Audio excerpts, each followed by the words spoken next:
Ini adalah salah satu gulungan tertua dari Al-Quran yang pernah ditemukan. Apa yang Anda lihat di sini identik dengan apa yang kita miliki saat ini dalam mushaf manapun. Namun, jika Anda melihat lebih dekat, Anda akan melihat bayangan teks yang pernah ada sebelumnya.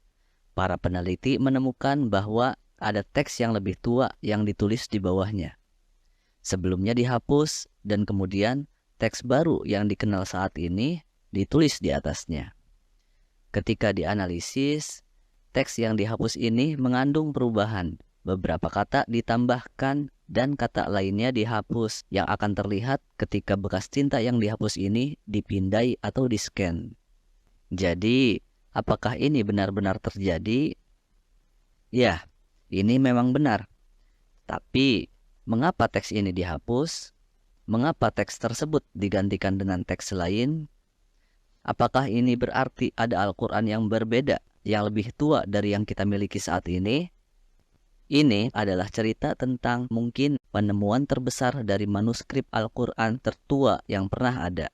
Makhtutat San'a, manuskrip San'a.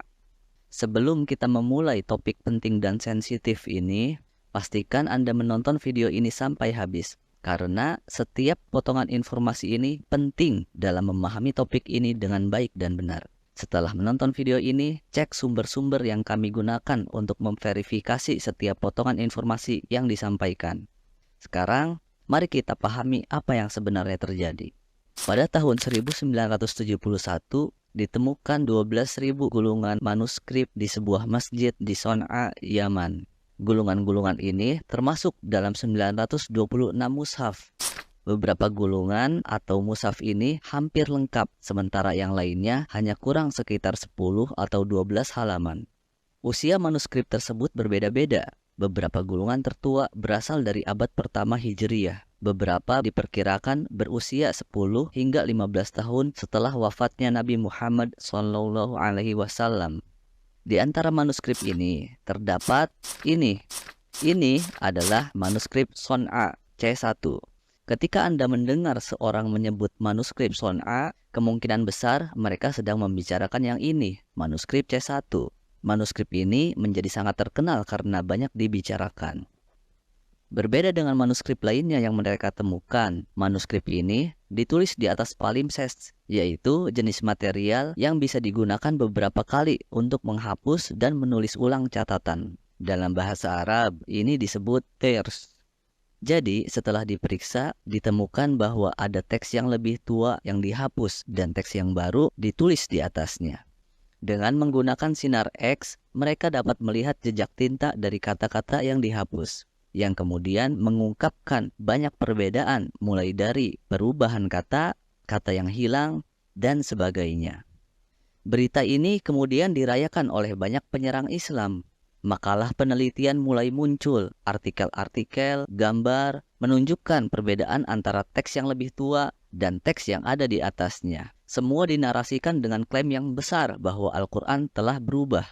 Secara alami, banyak muslim menjadi penasaran dan memutuskan untuk melihat yang seharusnya tidak perlu mereka lakukan. Sehingga mereka mulai meragukan Al-Quran karena klaim tersebut.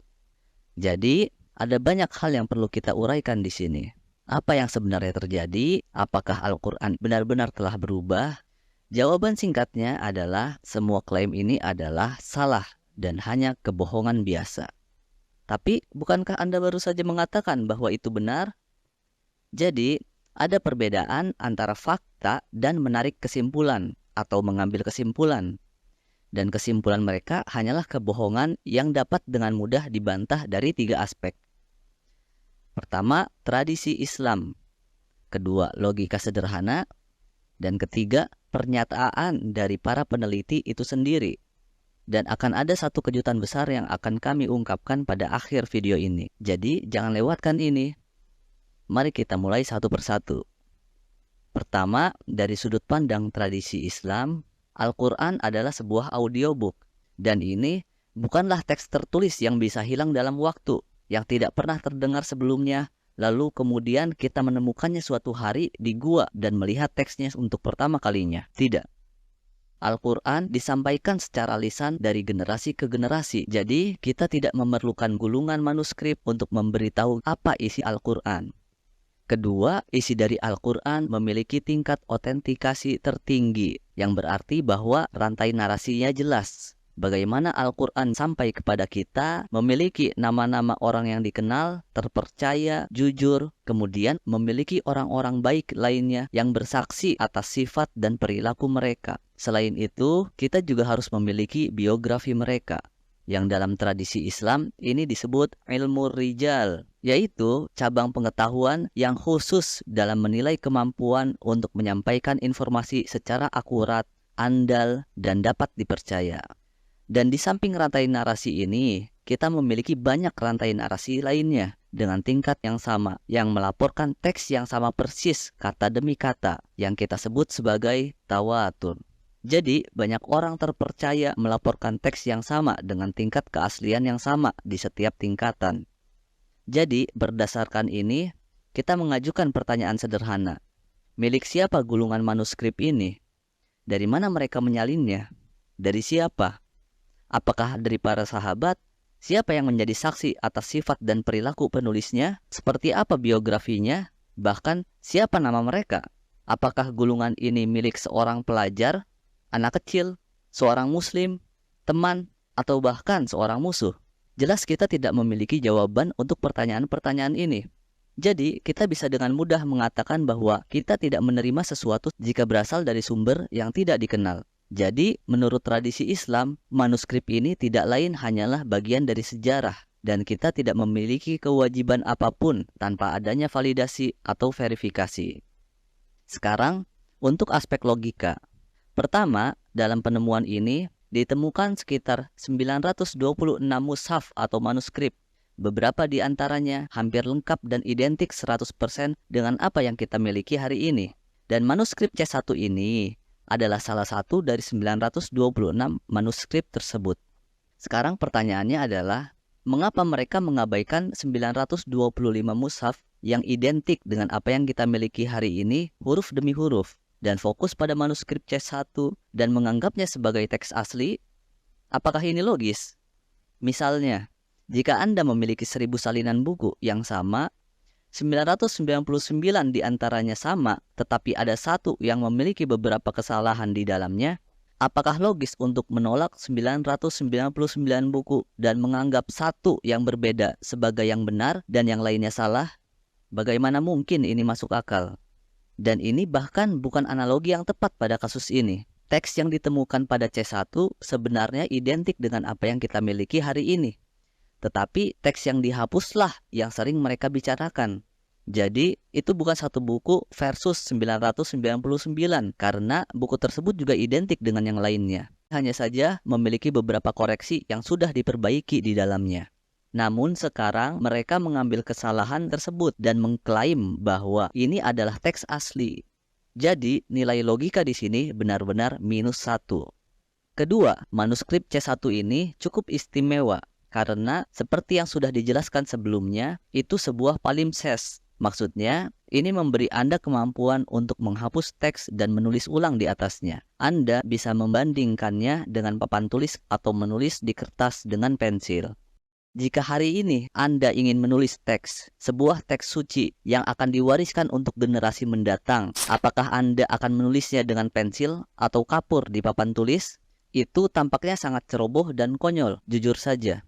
Kecuali jika Anda menulis teks itu dengan tujuan lain selain untuk menjaganya.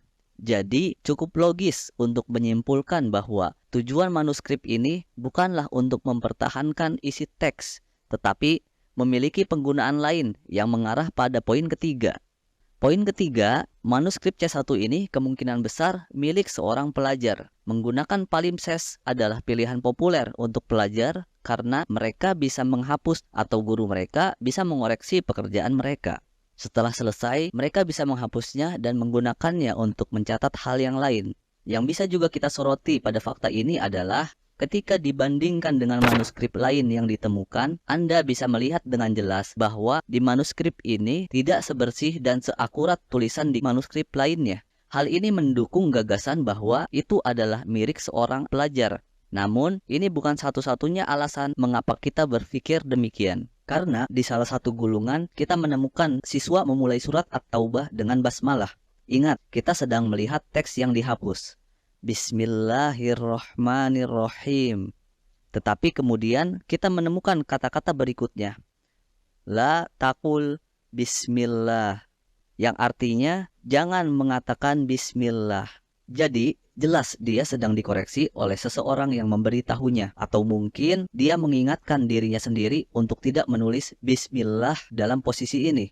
Kadang-kadang dia bahkan menulis sinonim untuk kata dalam Al-Quran dan kemudian mengoreksi kesalahan tersebut tanpa menghapus kata yang salah sepenuhnya. Seperti di sini, dia pertama menulis al-wildan yang artinya anak-anak. Tetapi kata yang benar adalah at-tifl yang berarti anak atau anak kecil. Jadi dia menghapus sebagian kata yang salah dan menulis yang benar. Sehingga sekarang tertulis al-wild al-tifl. Jadi gulungan-gulungan ini berisi catatan, kesalahan, koreksi, kesalahan penulisan yang jelas digunakan untuk tujuan pembelajaran. Sekarang apakah kita harus mengambil Al-Quran dari catatan latihan seorang pelajar? Keempat, Anda akan menemukan banyak gambar seperti ini di internet yang membandingkan teks yang diduga Al-Quran yang lebih tua dengan yang kita miliki hari ini. Tetapi setelah melihat betapa sulitnya melihat teks yang dihapus, pertanyaan sederhananya adalah, dari mana datangnya kalimat dan frasa lengkap ini? Seperti yang Anda duga, mereka hanya menduga-duga saja. Setidaknya, sebagian besar adalah hasil dugaan. Semua itu tergantung pada tebakan, karena betapa rusaknya halaman atau betapa sulit menguraikannya. Tetap saja, ketika Anda melihat reproduksi lembaran tersebut yang menguraikannya menjadi teks, Anda mungkin berpikir mereka mungkin memiliki sesuatu. Tetapi, ketika Anda melihat keterangan untuk memahami apa arti dari semua simbol ini, Anda akan berpikir mereka mungkin bercanda. Jadi, di sini, teks yang berada di dalam tanda kurung hanya sebagian terlihat, tetapi itu masih berdasarkan dugaan.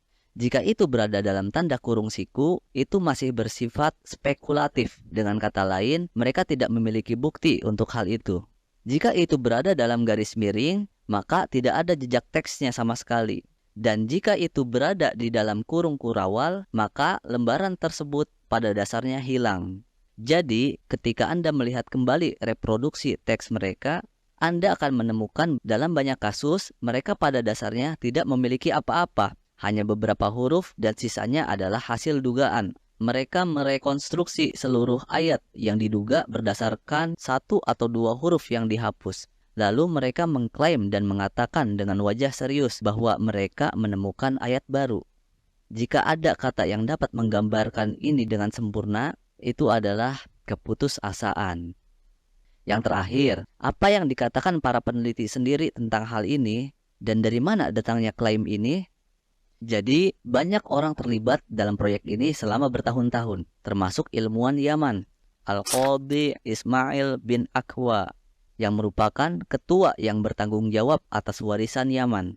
Dan atas permintaan Yaman, sejumlah ilmuwan Jerman non-Muslim terlibat dalam proyek ini.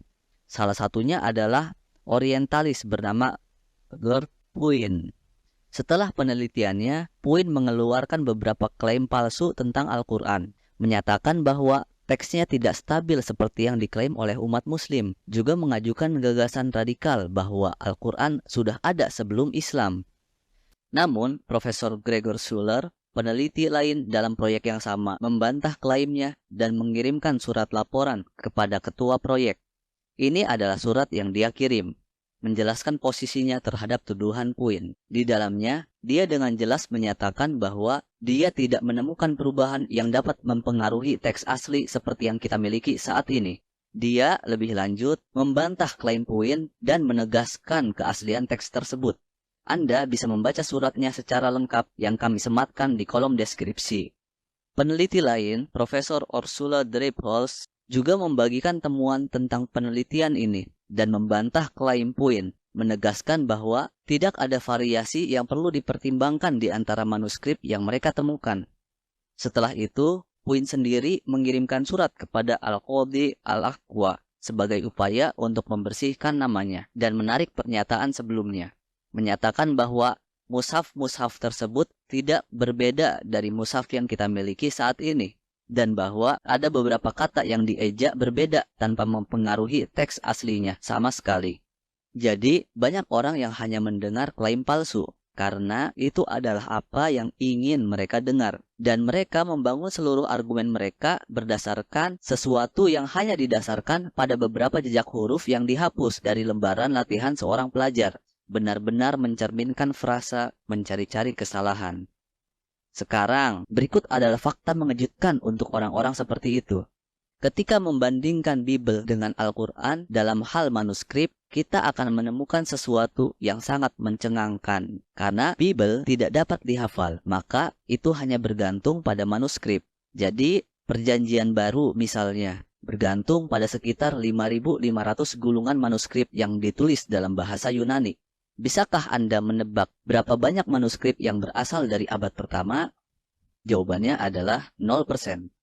Faktanya, sekitar 85% dari Perjanjian Baru bergantung pada manuskrip dari abad ke-11 hingga abad ke-15, yang lebih dari 1000 tahun setelah ditulis pertama, dan hanya 2% yang berasal dari abad kedua hingga kelima. Jadi, setiap kali mereka menemukan manuskrip baru sepanjang ribuan tahun ini, mereka memperbarui atau merevisi kitab suci mereka. Dan itulah mengapa Anda mendapatkan hal-hal seperti ini, termasuk dalam Perjanjian Lama. Yosua dalam bukunya sendiri, Yosua 24:29, menyatakan bahwa dia meninggal pada usia 110 tahun. Jadi, mengapa kita membahas hal ini? Tujuannya adalah untuk menunjukkan betapa berbahayanya kesalahpahaman dan penafsiran yang salah dapat mengarah pada kesimpulan yang keliru dan narasi yang tidak akurat. Ini menggarisbawahi pentingnya pendekatan yang benar dalam menilai informasi, terutama ketika berurusan dengan materi yang sensitif seperti kitab suci. Mari kita beri analogi sederhana. Jika kalian diajarkan X adalah Y, kemudian menemukan ada 10 teks tua dan semuanya mengatakan hal yang sama, namun salah satunya memiliki bekas koreksi dari Z menjadi Y. Apakah Anda akan mengambil jawaban X adalah Z atau X adalah Y? Kemudian bandingkan jika Anda tidak diajarkan apapun. Kemudian menemukan ada 10 teks yang tiap masing-masing teksnya berbeda dan kontradiksi. X adalah A, X adalah B, C, dan sebagainya. Bagaimana Anda mengetahui mana yang benar dan mana yang salah dari masing-masing pernyataan teks tersebut? Kemudian, mari kita jabarkan kedua jawaban di atas. Ketika kita mengetahui ada teks yang sesuai dengan apa yang diajarkan kepada kita, kita dapat dengan mudah menerima bahwa guru kita mendapatkan informasi dari sumber yang sama dengan yang menulis teks tersebut. Ditambah lagi, kalian mempelajarinya berkelompok. Namun pada jawaban kedua, Anda tidak mengetahui siapa penulis tiap-tiap teks tersebut. Sehingga untuk merekonsiliasi pernyataan setiap teks tersebut akan banyak yang bertentangan. Dan dengan perbandingan ini, kami ingin menekankan bahwa umat muslim dapat dengan bangga mengatakan bahwa Al-Quran tetap konsisten selama lebih dari 14 abad dan akan terus ada hingga akhir zaman saat waktunya tiba. Bahkan, jika semua habis terbakar, Al-Quran akan dapat dicetak ulang dengan kata per kata, huruf per huruf yang sama, baik secara lisan maupun tertulis. Sementara teks-teks lain mengalami perubahan yang signifikan yang sudah dijelaskan pada video sebelumnya. Inna nahnu nazzalna dzikra wa inna lahu lahafizun. إن الذين كفروا بالذكر لما جاءهم وإنه لكتاب عزيز لا يأتيه الباطل من بين يديه ولا من خلفه تنزيل من حكيم حميد. Jadi itulah akhir pelajaran kita hari ini. Semoga Anda mempelajari hal-hal yang baru. Jika suka dengan video ini, like, share supaya bisa berbagi ilmu dengan yang lain. Sampai berjumpa lain waktu, insya Allah.